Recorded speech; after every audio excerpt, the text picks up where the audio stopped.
პირველ რიგში შეიძლება ეს ცოტა ბანალურად ჟღერს, მაგრამ საჭიროა იცოდეთ ინგლისური ენა, რომ ეკონტაქტოთ ადამიანებს, ვისაც გინდათ რომ რაღაცა ბიზნესი აწარმოოთ, ამ შემთხვევაში გასტროლები აკეთოთ.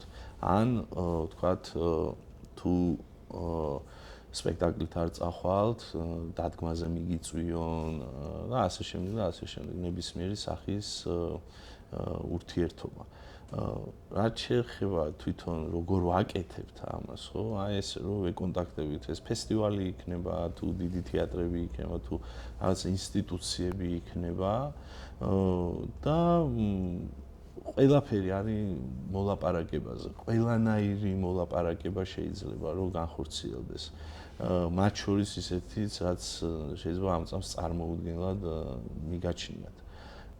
ბოლო პერიოდში ხშირად კონტაქტობთ ხოლმე ეს ფონდებთან, რომელიც უცხოური ფონდები არის.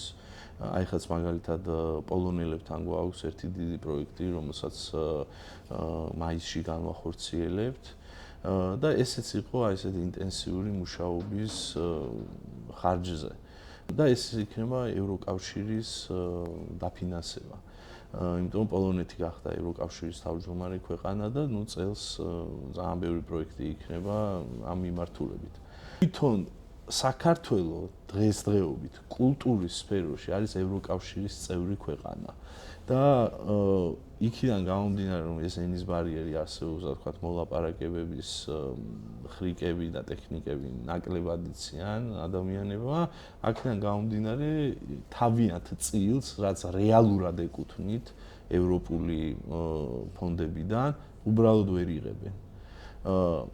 აქედან გამომდინარე ეს არის ძალიან მნიშვნელოვანი, რომ თქვათ იგივე თეატრალურ უნივერსიტეტში ან არ ვიცი რომელიმე უნივერსიტეტში ეს ისწავლებოდეს როგორ უნდა იმუშაოს ადმინისტრაციამ, როგორ აწარმოოთ ბიზნესი, თქვათ თეატრის მიმართულებით. ჩვენს ახლა ძალიან ვცდილობთ, რომ მაგალითად ჩვენ ავიყვანეთ გასულ წელს თენგიზ ხუხია, რომელიც ერთ-ერთი ყველაზე წარმატებული დირექტორი იყო ფოთის თეატრის, რომელიც ნუ მარტივად რო ვთქვათ აღარ გაუგრძელეს ხელშეკრულება, მაგრამ მას შემდეგ ჩვენი საგასტროლო ტურნეები კიდევ უფრო მრავალფეროვანი გახდა, რაც თენგიზი შემოგვიერთდა. იქიდან გამომდინარე, რომ თენგიზმაც იცის აი ეს ხრიკები, რომ როგორ ელაპარაკოს და თქვათ რა შესთავაზოს.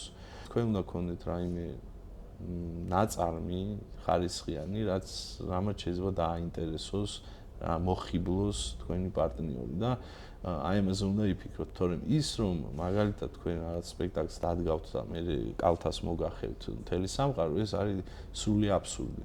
იმიტომ რომ დღევანდელ სამყაროში, დღევანდელ მატერიალისტურ სამყაროში ძალიან მნიშვნელოვანი არის რომ თქვენ რაღაცა ხარისხიანი შესთავაზოთ და ყოველთვის უნდა იყოთ ამაზე ორიენტირებული და უნდა იცოდეთ ინგლისური ენა, რომ ელემენტარულად რაღაც საერთაშორისო ენაზე ესაუბროთ თქვენს პარტნიორებს.